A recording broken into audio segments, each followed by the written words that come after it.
Et je pense que ça a été le mot clé pour construire cet itinéraire, c'est la diversité, quoi. Alors tu réponds à la question que j'allais te poser, c'est comment est-ce que vous l'avez construit cet itinéraire?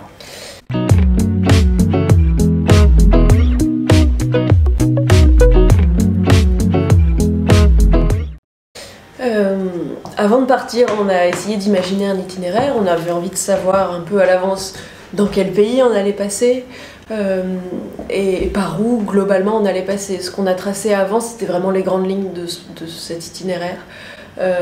On a voulu au maximum éviter les routes, accéder aux petits sentiers qui nous mèneraient aux endroits un peu secrets, et puis de toute façon c'est plus agréable, plus confortable de randonner sur des sentiers.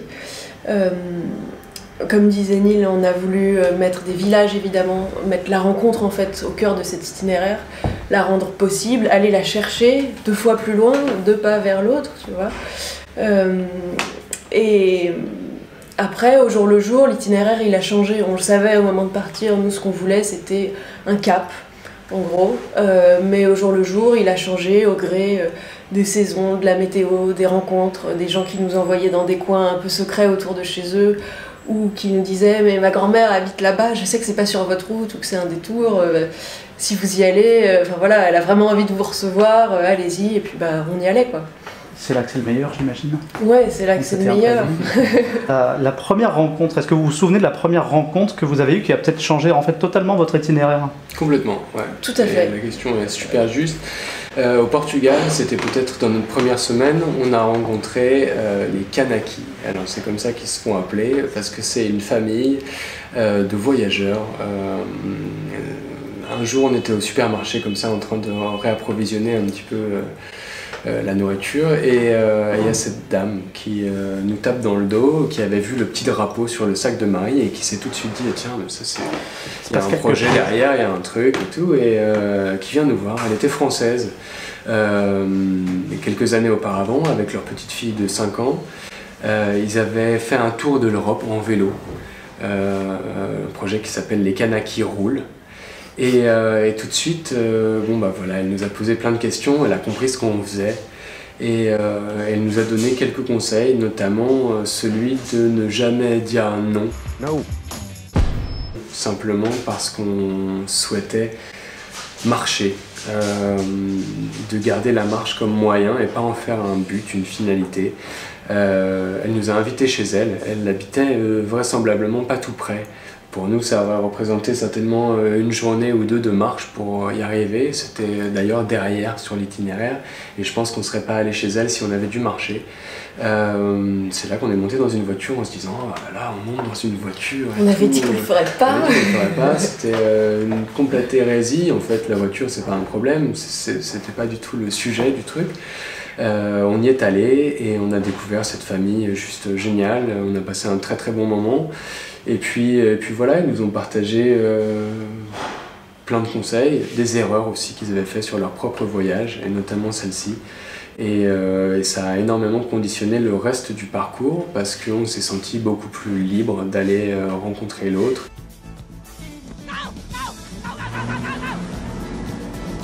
Ouais, elle changeait une donnée importante quand même, parce que c'est une question qu'on avait envie de vous poser, c'est vous n'avez fait que marcher, il n'y a pas eu d'autres moyens de transport?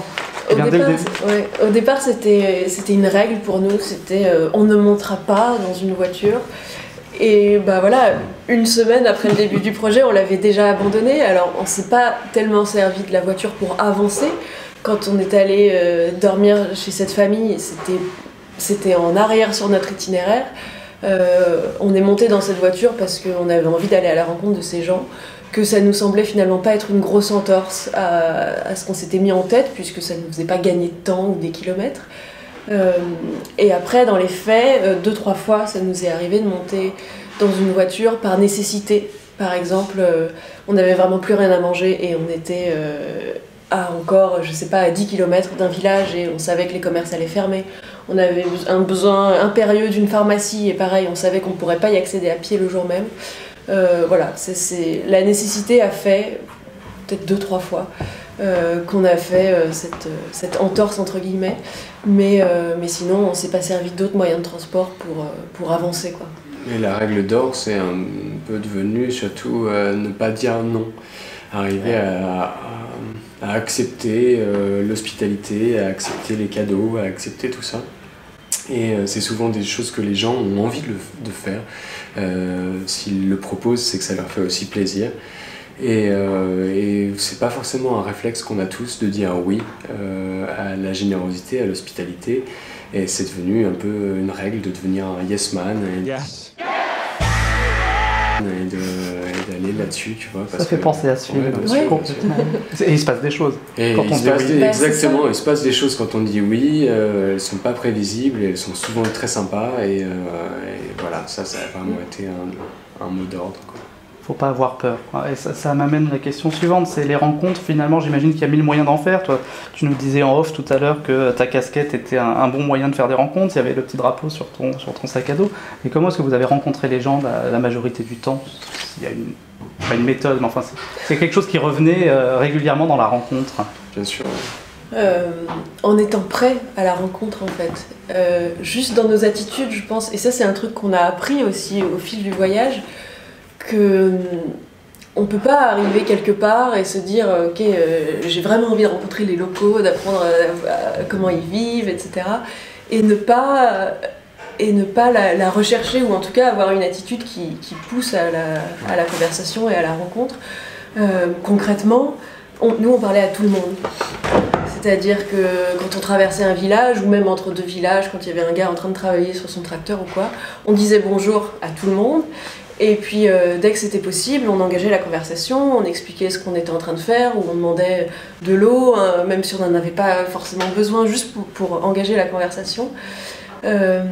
Plus qu'un bonjour, même, c'est communiquer de la sympathie.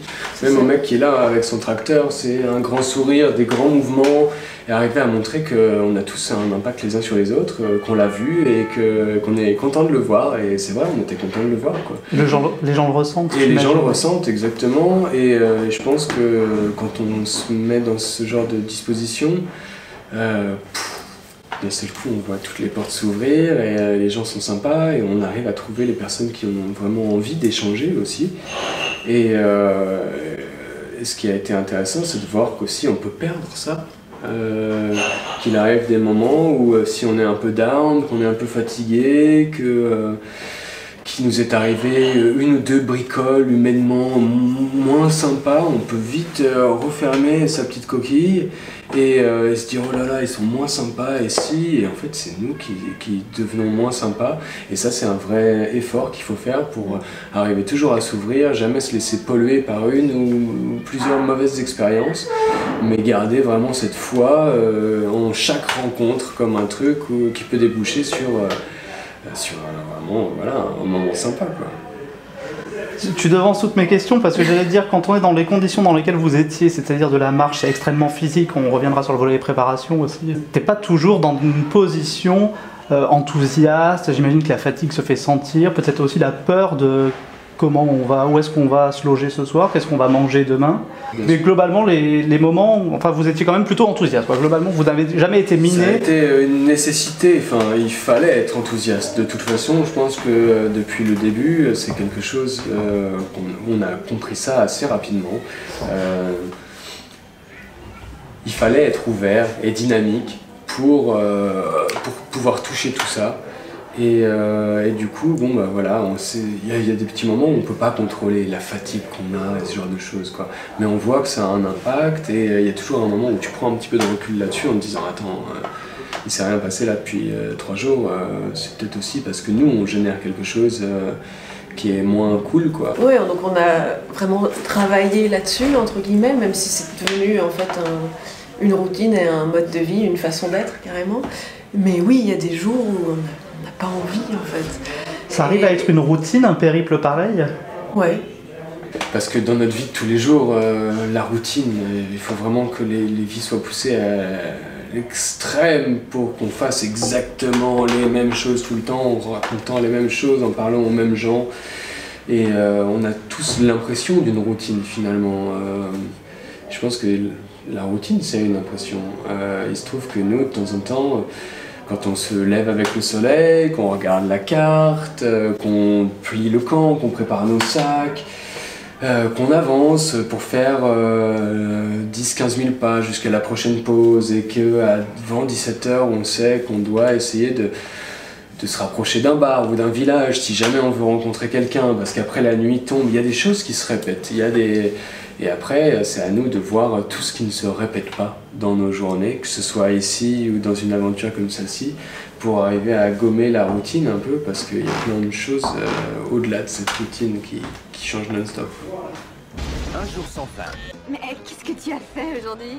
Non, la routine. Quels sont les moments qui vous ont le plus marqué pendant ce périple? C'est une question terrible pour vous parce que... Déjà c'est bien, tu demandes les moments, ça nous oblige pas à en choisir un, ce qui est toujours un crève-cœur.